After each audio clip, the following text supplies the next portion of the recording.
It all began with a phone call, one of those sudden ones that come at just the wrong moment, like when you're in the middle of slicing an avocado or deeply focused on a video game. I was stretched out on the couch at home, half-heartedly watching a mindless crime documentary, when my phone started vibrating on the coffee table. Seeing Rachel's name pop up wasn't unusual, except for one thing: the time. She was supposed to be at work, finishing up a big pitch to a client, so why was she calling? Expecting a quick, cute voicemail or something casual, I answered, but what I heard was different. Her voice was tense and unnatural, like she was reading from a script. "Hey Jack, we need to talk," she said. "I'm not clueless." The last time she used that exact phrase, we ended up in couples therapy for a few months because she accused me of being emotionally absent, or something vague like that. But this time there was a tremor in her voice, a nervousness she couldn't hide. My instincts kicked in, and I felt a bad vibe immediately. "All right, talk," I responded, now sitting up, fully alert. "Not like this, not over the phone," she replied, her breathing shaky, and before I could ask more questions, she hung up. Just like that. I'm not going to lie, those next few hours were pure torture. My mind raced in 100 different directions, but nothing could have prepared me for what was coming. That night, Rachel came home, and she wasn't alone. Walking in beside her was a man, a complete stranger. He looked to be in his late 30s, wearing a suit that seemed straight out of a 90s office catalogue. Rachel wouldn't meet my gaze while this guy just stood there, looking like he wished he could disappear. "Who's this?" I demanded, feeling my heart begin to race. The guy opened his mouth about to speak, but Rachel cut him off, finally meeting my eyes. Her expression was cold, almost defiant. "This is David. He's the man I've been seeing," she said flatly, without emotion. It felt like the ground dropped out from under me, like all the air had been sucked out of the room. My first instinct was to laugh, as if this was some twisted joke, but it wasn't. David kept staring at the floor, hands shoved into his pockets, while Rachel stood there, her face showing no regret or sorrow. "Wait, what?" My voice cracked, a mix of confusion, anger, and disbelief. Rachel didn't flinch. "We've been seeing each other for about a year," she continued, and I realized how rehearsed she sounded, like she'd played out this conversation in her mind 100 times. I think I love him." That's when my stomach turned, and everything inside me wanted to explode, not just at her, but at myself. How had I not seen it? The late nights at work, the mysterious new friends, her sudden focus on her appearance, it had all been right in front of me, and I had ignored every sign like an idiot. David finally looked up, and there was something in his eyes that pushed me over the edge. It wasn't shame, it was pity. He pitied me. "Get the hell out of my house," I growled, stepping forward. David flinched, and for a moment I thought he might run. Rachel quickly stepped between us, her eyes narrowing like she was preparing for a confrontation. "Jack, just stop, okay? This isn't about you losing control," she said, glancing at David. "He's staying. We need to talk." He's what I felt, a wave of anger, a fury rising inside me. "You bring your affair into my house and he's staying," I pointed at David, my hand trembling. "Get out, or I swear." Rachel placed her hand on my chest, not lovingly but firmly, as if I was some kind of wild animal that needed to be restrained. Her voice was low and steady, too calm for the situation. "You're not in charge here, Jack. Not anymore." That one sentence hit harder than any punch could have. In that instant, the power dynamic shifted. The woman I thought I knew showed me a side of herself I had never imagined, a side that was cold, calculating, and completely, utterly finished with me.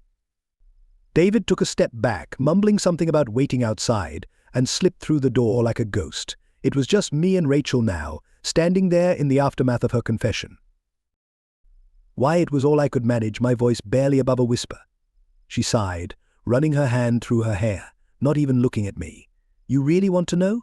Because this us it stopped being enough a long time ago. And David, he's what I need now." Her words hung in the air, each one twisting the knife deeper. I just stood there, unable to move, unable to breathe, realizing that nothing would ever be the same again.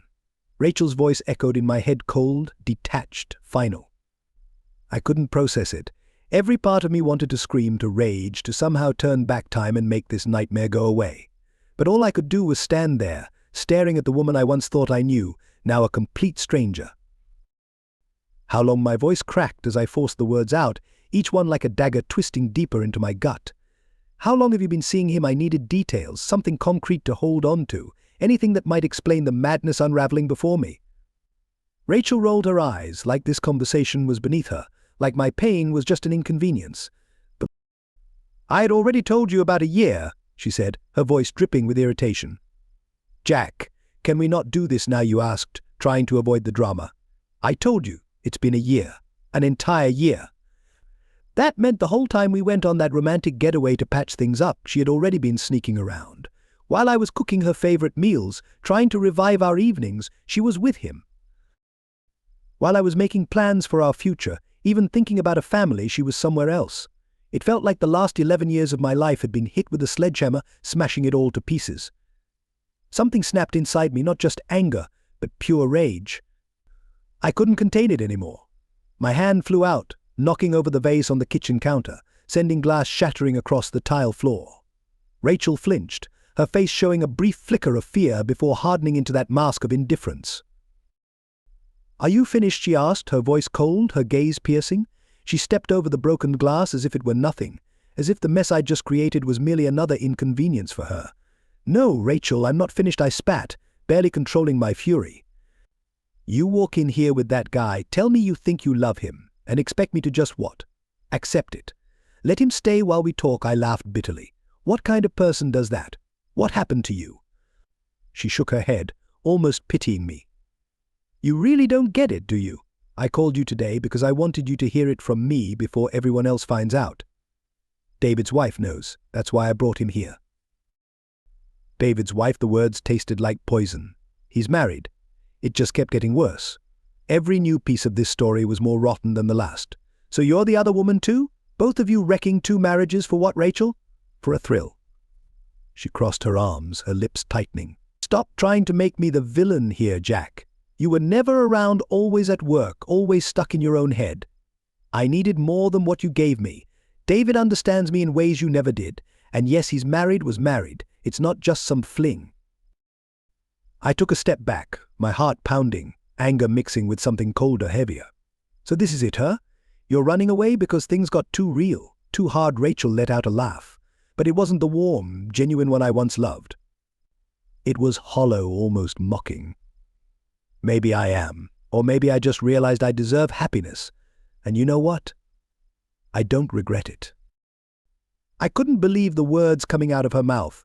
There was no remorse, no sorrow, no sense of guilt for what she'd done. It hit me then Rachel wasn't going to apologize. She wasn't going to beg for forgiveness or try to fix things. In her mind, she was right, and I was the fool who couldn't see it.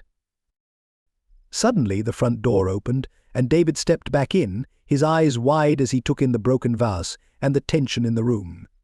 He glanced between Rachel and me, his voice barely a whisper. Is this a bad time?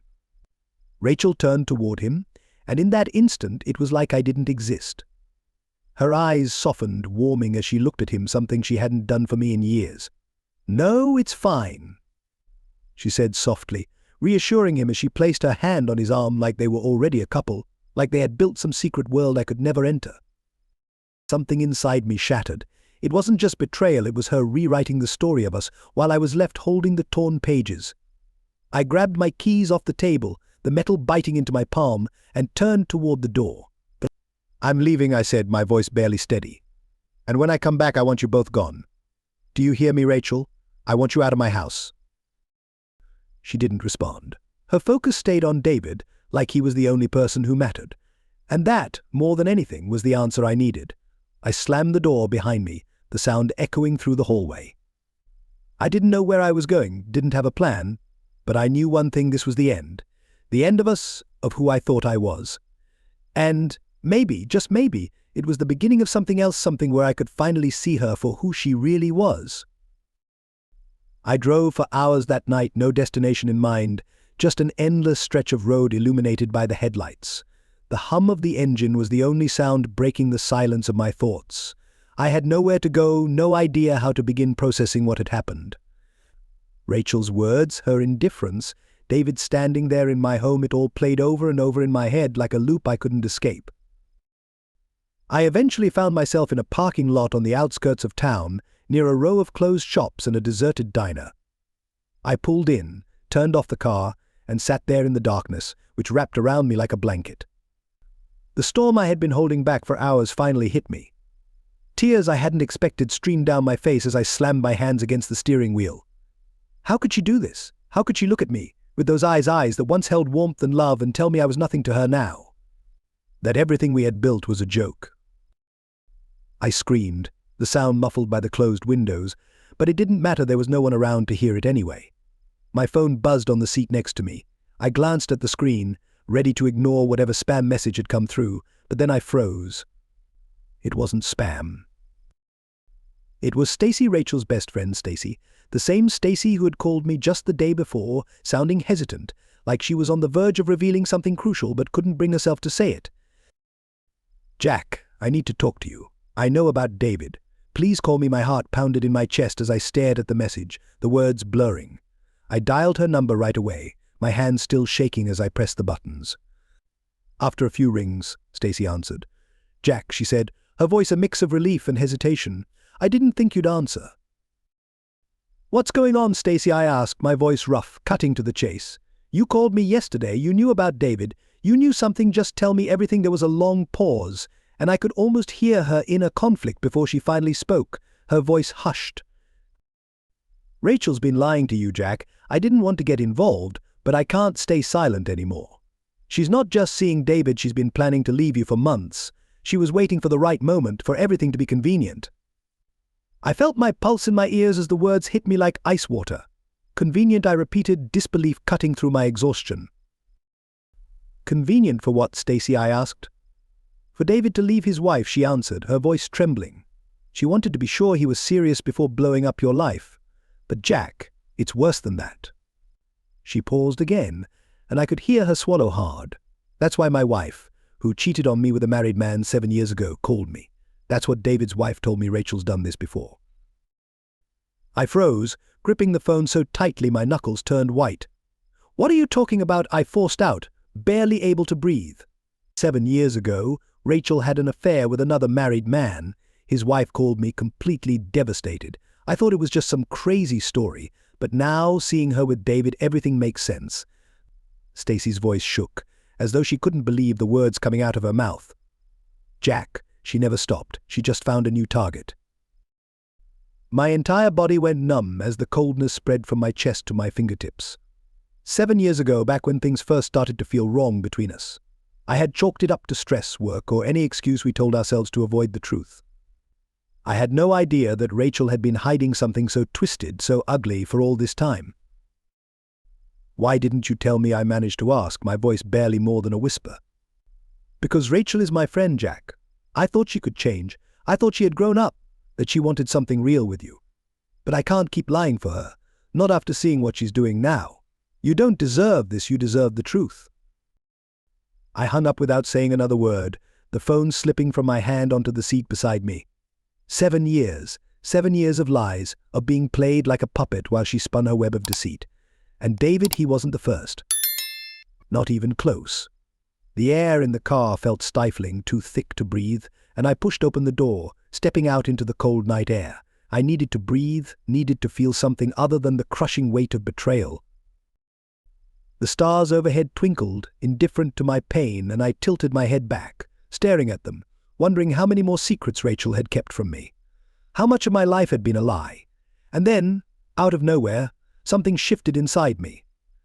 The grief, the rage, the betrayal, it all sharpened into something clearer. I wasn't going to let her do this to me anymore. I wouldn't be the fool left in the dark while she continued her double life. I grabbed my phone again, scrolling through my contacts with a renewed sense of purpose I hadn't felt in hours.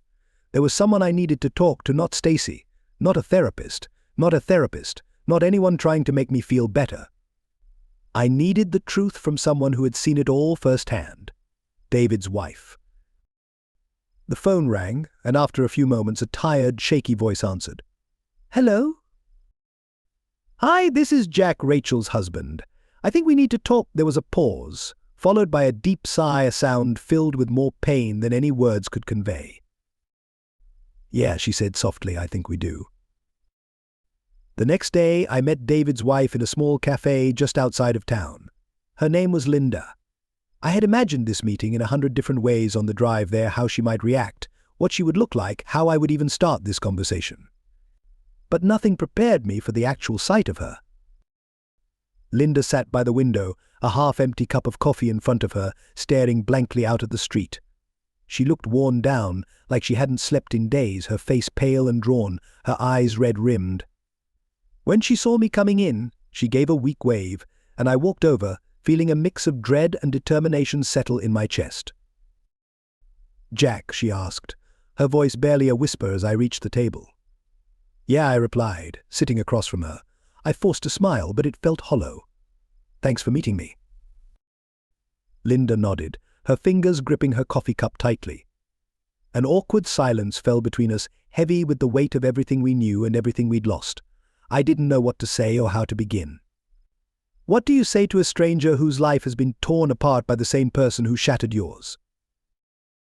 Finally, Linda broke the silence. "You know," she said, her voice trembling, "when I found out about David and Rachel, I thought I was losing my mind. I kept hoping I was wrong, that there was some other explanation. But the truth always comes out, doesn't it?"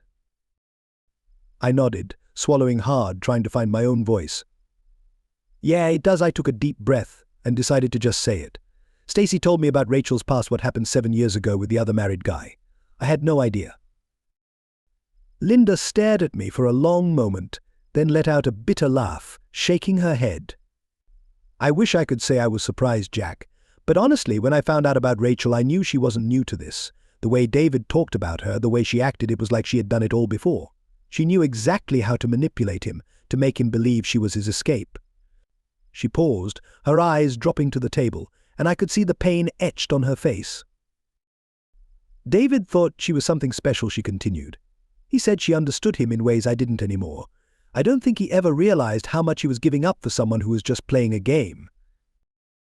My jaw clenched, anger rising again at the thought of Rachel's cold calculations, the way she treated everything we had like it was just part of some twisted game. "Rachel did the same to me," I said, my voice low, barely controlled. She brought David to our house. She told me she thought she loved him, right in front of me, like it was nothing." Linda looked up, her eyes glistening with unshed tears. "She brought him to your house?" she asked, horrified. I nodded, feeling that cold fury rising inside me once more. "She did," I said, "and she made me stand there while she paraded him around like he was her new prize." I don't think I'll ever forget the way she looked at me, as if I was something she could just throw away. Linda closed her eyes, taking a shaky breath. "I'm so sorry, Jack. I'm sorry, Jack. I'm sorry you had to go through this. I wouldn't wish it on anyone." We sat there in silence for a few moments, the weight of our shared betrayal binding us in a way that only something like this could. I looked at her, at the raw pain she was carrying, and it hit me I wasn't alone in this.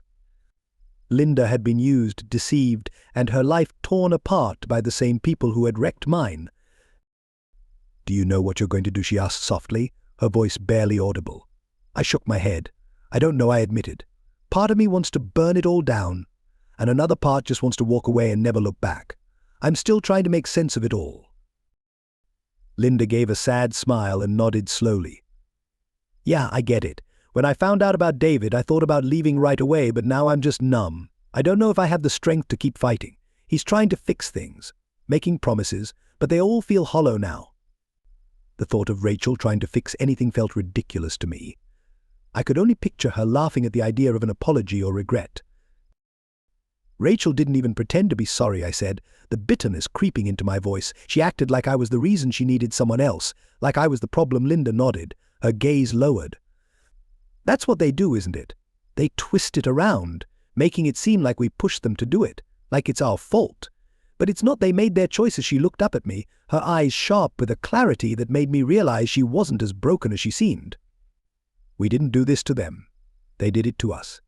And we can't let them take any more from us, Jack. We deserve better than this."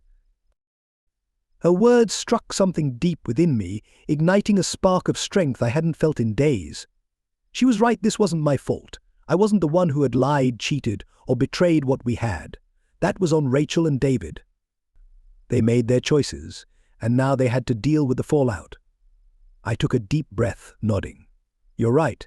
We deserve better. We deserve people who actually care about us, who won't lie straight to our faces." Linda smiled, a small, sad smile with just a hint of hope. Yeah, we do. And maybe one day we'll find that we talked for a while longer, sharing stories, venting our frustration and sadness. By the end of it, I felt something I hadn't felt since all this began: relief. Linda understood in a way no one else could. She had been right in the middle of the same chaos, the same betrayal, and talking to her somehow made me feel a little less alone. As I stood to leave, I looked at her, and for the first time I felt a flicker of hope. Thanks, Linda, for meeting me and for listening, she nodded, her eyes still carrying a trace of sadness, but there was a new strength in them now, a resolve that hadn't been there before. We're in this together, Jack. We'll get through it, one way or another. I walked out of the cafe with a new sense of determination. The cold air stung my face as I stepped outside, but I didn't care. This wasn't over, not by a long shot. Rachel may have torn my world apart, but I wasn't going to let her walk away without consequences. As I headed back to my car, I knew one thing for sure: I was done being a victim. It was time to take control, to decide what happened next, and to finally let go of the woman who had shown me just how little I meant to her. By the time I got home that night, a plan had already started to form in my mind. I wasn't going to let Rachel walk away with my dignity. She made her choices, and now it was my turn. She thought she could have her perfect ending without paying the price, parading David in front of me, mocking everything we had built, and leaving me shattered in her wake. Well, I had other plans.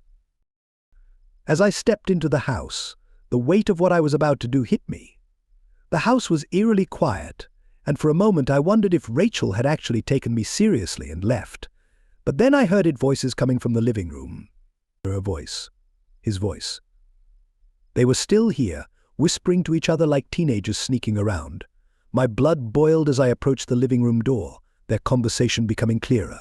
Rachel was talking to David, her voice low, trying to calm him down. "It's fine, David. He just needed to blow off some steam. He'll come around, he always does." Always does. Those words were the final spark that lit the fire inside me. She thought she had me all figured out, that I would just roll over and accept whatever crumbs of attention she chose to toss my way, no matter how many times she kicked me down. Well, she was wrong. I pushed open the door, and they both turned to face me. Rachel's eyes widened in surprise for a moment, but she quickly narrowed them, the defiance returning instantly. David, on the other hand, looked like he wanted to disappear, shifting nervously beside her. "Jack, you're back," Rachel said, her voice dripping with irritation. Already I ignored her, my eyes fixed on David. "You need to leave," I said calmly, but with an edge that left no room for debate. "Now?" David swallowed, glancing at Rachel for reassurance, but she gave him none. Finally, he muttered something about going outside and practically bolted from the room, the front door clicking shut behind him. It was just me and Rachel now, standing face to face in the living room that had once been filled with laughter and memories, game nights, lazy Sunday mornings. Now it felt like a battlefield. "Really, Jack," Rachel snapped, crossing her arms. "You're still going to act like this? You told me you were leaving." I stepped closer, my gaze locked on hers, refusing to back down. "You think you can bring that guy into my house and I'll just walk away? You think I'm going to let you rewrite our story and paint me as the problem? No, Rachel, you're not getting away that easily." She scoffed, her lips curling in disdain. "What are you talking about, Jack? This is over. You and I are done. I've moved on. David and I, you and David are pathetic." I cut her off, my voice calm but cold. "He's a coward, and you're just repeating the same mistakes over and over. Stacy told me about the affair 7 years ago, about the married man back then. You've done this before, Rachel. You're not some victim who needed more. You're a liar, and you're destroying lives just to feel powerful." Her face twisted, shock flickering in her eyes for the first time. She opened her mouth to speak, but no words came out. I didn't give her a chance to recover. "You don't get to make me feel like this is my fault," I said, my voice rising. "You don't get to stand there and act like I drove you to this. You did this, Rachel. You chose to lie, to sneak around, to bring that guy into my home. You made this mess and you don't even have the courage to admit it." She glared at me, her face flushed with anger. "You think you're so perfect, don't you, Jack? You believe you were the ideal husband? You were distant, buried in your work, and you never made me feel wanted." I shook my head, a bitter laugh escaping my lips. And instead of talking to me, instead of trying to work it out like an adult, you did what you always do, you found someone else to fill the gap. But here's the truth, Rachel, you'll never be happy like this. You'll keep running, keep lying, and you'll never find what you're searching for. She stared at me, eyes wide, her mouth moving like she wanted to respond. But no words came out. For a brief moment her mask slipped, and I saw something else, something that looked almost like fear. "You're wrong," she finally whispered, her voice fragile. "David loves me. He understands me." "No, Rachel," I said, stepping closer, my voice soft yet firm. "David doesn't know you. He knows the version of you that craves excitement, that wants to feel like a savior. But he doesn't know the real you. And deep down I think you know that too." She looked away, her gaze dropping to the floor, her arms falling limp at her sides. For the first time she seemed small, almost fragile, as if the weight of everything she'd done was finally crashing down on her. I took a deep breath, a strange calm washing over me. I had said everything I needed to say, and for the first time since all this began I felt a small sense of release. This burden was no longer mine to carry, it was hers. "I want you out of the house, Rachel," I said, my voice steady. "Take whatever you need, but I want you gone by tomorrow. I'll be talking to a lawyer. We're done." She looked up at me, her eyes filled with something I couldn't quite read, fear, regret, maybe even realization. But it didn't matter. Whatever she felt, it was too late. The damage was done, and there was no going back. Rachel didn't say a word, she just nodded, barely noticeable, and turned toward the stairs. I watched her go, feeling a hollow emptiness settle in my chest. This was it, the end of us. Not the way I had imagined, but the reality I had to face. As her footsteps faded, I walked out of the house and into the cool night air. David stood by his car, his face pale, eyes wide when he saw me. He looked like he wanted to say something, but I didn't give him the chance. I walked past him without a word, got into my car and drove away. This wasn't about Rachel or David anymore. It was about me, about finding a way to rebuild, to move forward, to finally let go of the weight I had been carrying for far too long. As I drove, the night stretching out before me, one thing was clear: I was going to be okay. Rachel had tried to break me, to tear apart everything we had built, but I was still here, I was still standing. Now, it was time to start over, to find something real, something true, something that couldn't be shattered by lies and betrayal. The next morning, I woke up in a small, nondescript motel on the outskirts of town. Sunlight filtered through the thin curtains, and for a brief, beautiful moment I felt nothing. No pain, no anger, just a quiet, peaceful clarity. But then it all came flooding back: Rachel, David, the betrayal that had ripped apart everything I thought I knew. The room felt cold, the kind of cold that sinks deep into your bones. I knew I couldn't stay there. It was time to face the next steps, to deal with the reality of what needed to be done. I drove back to the house in silence, my thoughts churning. What would I find when I opened the door? Would Rachel still be there, waiting for one last confrontation? Would David be hanging around, trying to prove something? I gripped the steering wheel, my knuckles white, bracing myself for whatever lay ahead. When I pulled into the driveway, I noticed Rachel's car was gone. There was an emptiness that hit me when I saw the empty spot where her car had been, a void that echoed in the stillness of the morning. The front door was unlocked, and as I stepped inside, the house felt hollow. It wasn't just her absence, it was like the spirit of the place was gone too, as if the memories we had made there had evaporated overnight.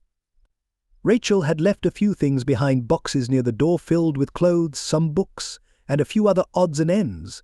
I didn't bother to look through them. I let out a long breath and walked into the living room, where I stopped dead in my tracks. There on the table was an envelope with my name written in Rachel's handwriting. A note. I picked it up, a knot forming in my stomach. I debated throwing it away without reading it, but curiosity got the better of me. I tore it open, the sound of crinkling paper loud in the silence of the empty house. Rachel's neat, practiced handwriting stared back at me, and I forced myself to read it. "Jack, I know there's nothing I can say that will make this right. I never wanted to hurt you, but I know that's meaningless now. I think a part of me believed I could keep both lives going without anyone getting hurt. But I realize how selfish and stupid that was. I'm not going to ask for your forgiveness because I know I don't deserve it. I'm sorry for everything. I'm sorry for lying to you, for betraying you. for not being brave enough to tell you the truth sooner. I hope one day you can understand why I did what I did, even if you never forgive me. Rachel. I crumpled the note in my hand, the words not quite sinking in. Hope I understand. The arrogance of that nearly made me laugh. This wasn't about understanding her reasons or seeing her side of things. This was about the fact that she had destroyed everything we had built for what? A thrill? A chance to feel something different? I tossed the note onto the table, letting it fall on top of the boxes she had left behind. That was her version of an apology, vague lines about not wanting to hurt me, a quick justification that did nothing to ease the pain she had caused. I turned away, refusing to let her take up any more space in my mind. She was gone, and that was that. With Rachel out of my life, the reality of what came next hit me all at once. I needed to call a lawyer to sort through the mess of our shared accounts, our possessions, everything we had intertwined. The idea of separating our lives was overwhelming, but at the same time it felt like freedom. Like I was finally reclaiming a part of myself that had been buried for too long. I picked up my phone and scrolled through my contacts until I found the number of a divorce lawyer I had heard good things about. My thumb hovered over the call button, my stomach twisting. This was it, the official end. Once I made this call, there would be no turning back. No chance for reconciliation, no hope of repairing what was broken. But that hope had died the moment Rachel brought David into our home. I pressed the button and held the phone to my ear, the ringing echoing through the empty room. After a few moments, a crisp, professional voice answered, and I introduced myself, briefly explaining my situation in detached terms. The lawyer listened patiently, asking a few questions, and by the time I hung up I felt a weight lift off my shoulders. This was the right move. I couldn't keep living in limbo, clinging to the pieces of a life that had already fallen apart. I needed to move forward, to build something new, something that was truly mine without Rachel, without the lies and betrayal that had infected everything. The rest of the day was spent packing up her things, shoving her clothes into boxes without caring if they were folded neatly or wrinkled. I moved through the house like a man on a mission, driven by the need to purge every trace of her from my life. By the time I finished, the living room was filled with boxes, each one neatly labeled, holding the final remains of what had once been our shared life. I called a moving company and arranged for the boxes to be sent to her new address. She hadn't told me where she was going, but Stacy had. It felt fitting that Rachel left without saying a word, leaving me to tie up the loose ends. Later that night, as the last box was loaded onto the truck, I stood in the doorway, watching it disappear into the night, the tail lights fading in the darkness. The house was finally mine again, quiet and empty, ready for whatever came next. I walked inside and shut the door behind me, and for the first time in weeks I felt something like peace. There were no more secrets hiding in the shadows, no more lies waiting to be uncovered. Rachel was gone, and I was still here, still standing, still ready to move on. I grabbed a beer from the fridge, sat down on the couch, and looked out the window at the night sky. The silence was soothing, and the emptiness no longer reminded me of what I'd lost, but of what I could rebuild my own life, my own decisions. I thought about Linda, about the look in her eyes when we spoke at the cafe, the mix of sadness and determination. We had both been betrayed, both left picking up the pieces of someone else's choices. But we had survived, and now maybe we could both find a way to start fresh, to build something real and true. I took a sip of my beer, the cool liquid a contrast to the warmth spreading in my chest. I didn't know what the future held. I didn't know if I'd ever love again, or if I even wanted to, but I knew one thing for certain: I was free. Free from the lies, free from the burden of a marriage that had broken long before I realized it. And that freedom, that uncertainty, no longer scared me. It felt like the start of something new, something I could create from the ground up. For the first time in a long time, I felt hopeful, not for Rachel or for what we had lost, but for myself, for the life I could build. The road ahead was open, and I was ready to see where it would take me. A week went by, and in that time the house started to transform. I repainted the walls, got rid of the old couch Rachel had loved, and replaced it with something sleek and modern, something that felt like me. I bought new dishes, changed the bed sheets, and tossed out her old throw pillows. It was like a personal metamorphosis, a way to mark the end of everything that had been ours. With every change, the house felt more like my home and less like a reminder of what I had lost. I had just finished painting the guest bedroom a cool, calming shade of blue when there was a knock at the door. Wiping my hands on a rag, I frowned. I wasn't expecting anyone, and it was late. My first thought was that Rachel had come back to stir up more drama, but I knew her better than that. She was too proud, too stubborn to return after the showdown we'd had. I opened the door, and to my surprise, it wasn't Rachel, it was David. He looked terrible. His face was pale, his eyes rimmed with exhaustion, like he hadn't slept in days. He stood there on the doorstep, his hands shoved deep in his pockets, and for a moment he just stared at me, as if unsure why he had come. A wave of anger rose in me, my jaw clenching at the sight of him. This was the man who had taken Rachel away, who had stood in my living room like he belonged there, who had looked at me with pity in his eyes. "Jack," he said at last, his voice low and raspy, "can we talk?" I wanted to slam the door in his face. I wanted to tell him to get the hell off my property and never come back. But something in his expression stopped me. There was a brokenness in him, a desperation I hadn't seen before. He looked like a man whose life had fallen apart. And maybe, in some twisted way, I wanted to hear what he had to say. I stepped back, leaving the door open just wide enough for him to enter if he chose to. He hesitated, then stepped inside, his eyes darting around as if expecting Rachel to appear any second. I led him into the living room, and we stood there awkwardly, the air thick with tension. "What do you want, David?" I asked, my voice cold. I wasn't in the mood for pleasantries or apologies. He swallowed hard, his Adam's apple bobbing as he spoke. "Rachel left me," he said, his voice cracking. He looked at me, and there was something raw in his eyes, something that almost made me pity him. "She left 2 days ago. Packed up her stuff and walked out. Didn't even say goodbye." I stared at him, my anger mixing with surprise. She left him? It was strange, the idea that Rachel had abandoned him after all the destruction she'd caused in both our lives to be with him. "Why are you here, David? Why are you here, David? Why are you telling me this?" He ran a hand through his hair, letting out a shaky breath. "Because I don't know what else to do," he admitted. "She's gone, Jack. She used me just like she used you. I thought she loved me. I thought we were going to build a life together. But she just left. She used me to blow up her life. And when the dust settled, she moved on without a second thought." I couldn't help it. I laughed, a bitter, humorless sound that echoed in the empty room. "And what do you expect me to say to that, David? You think I'm going to feel sorry for you?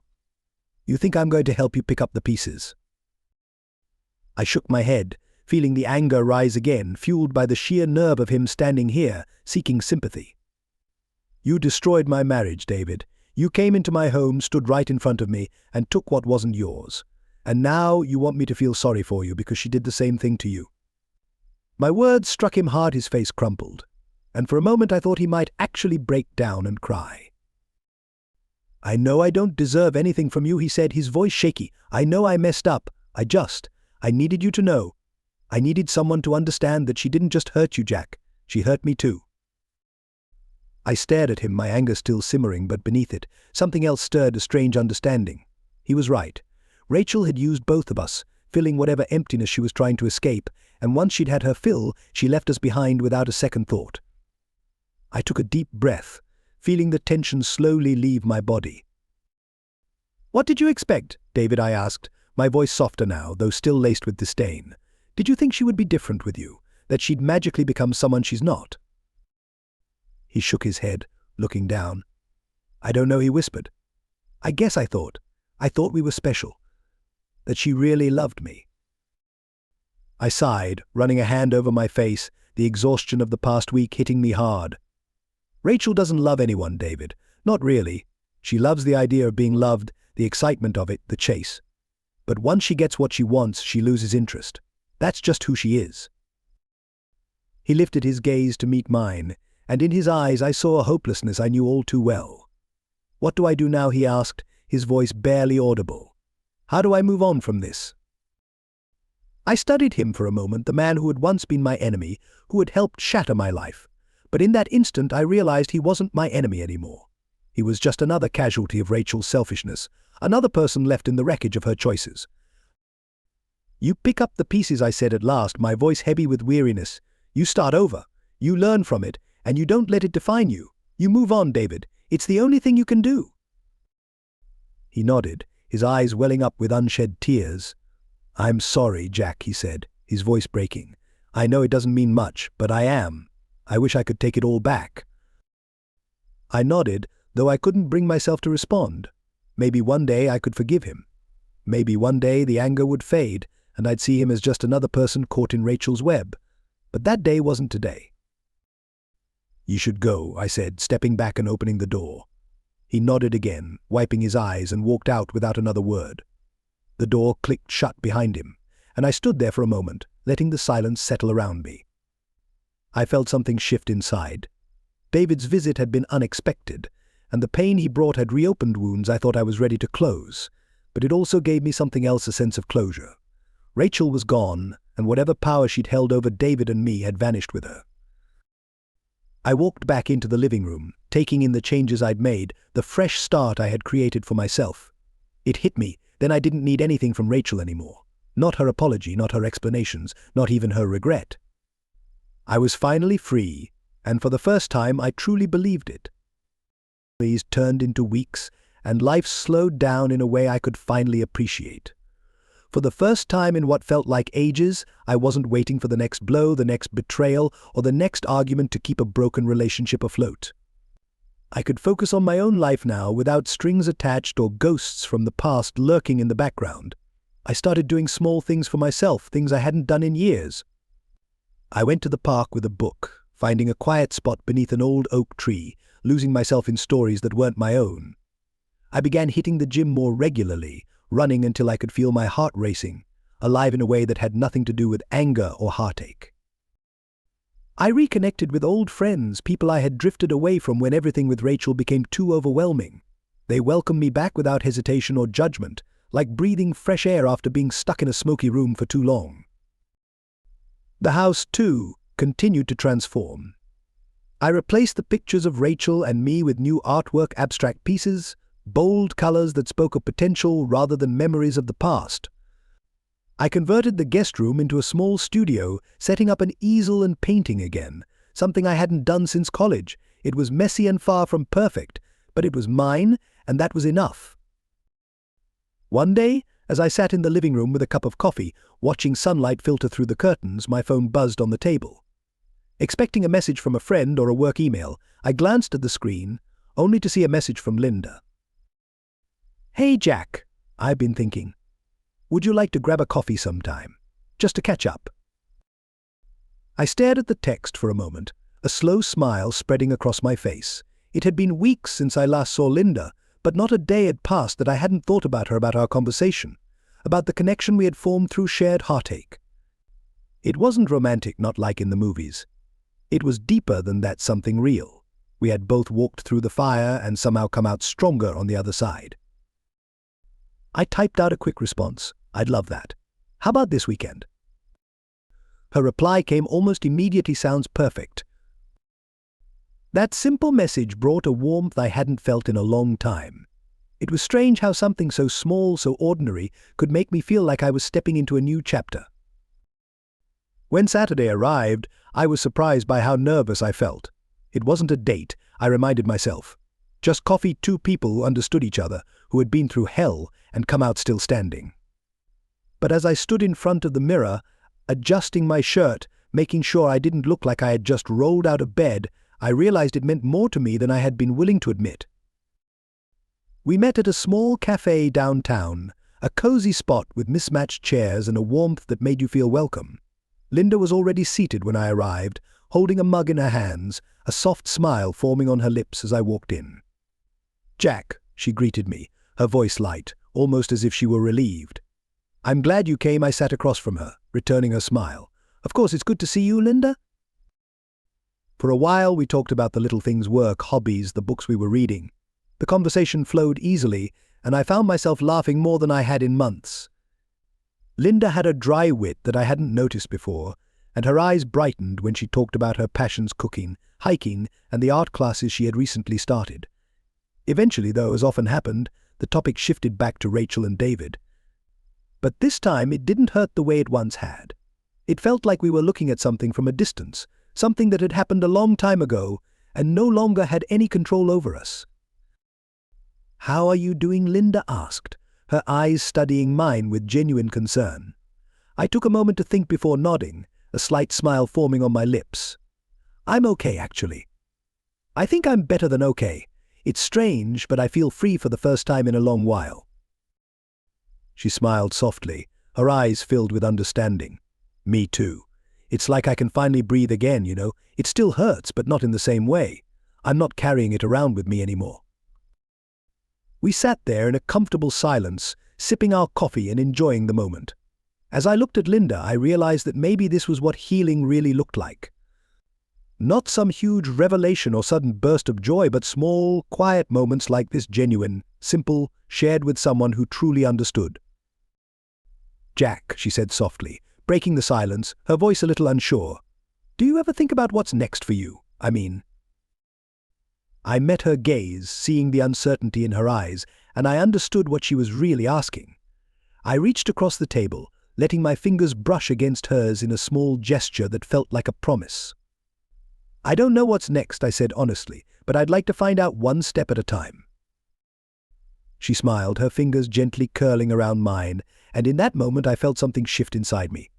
It wasn't love, not yet, but it was real, solid something that felt like the start of a new chapter, one that I could write on my own terms. We spent the rest of the afternoon there talking, laughing, and sharing stories. By the time we left, the sun was setting, casting the sky in shades of pink and orange. I walked her to her car, and as she turned to leave, she paused, looking back at me. "Jack," she said softly, "I'm glad we're in this together."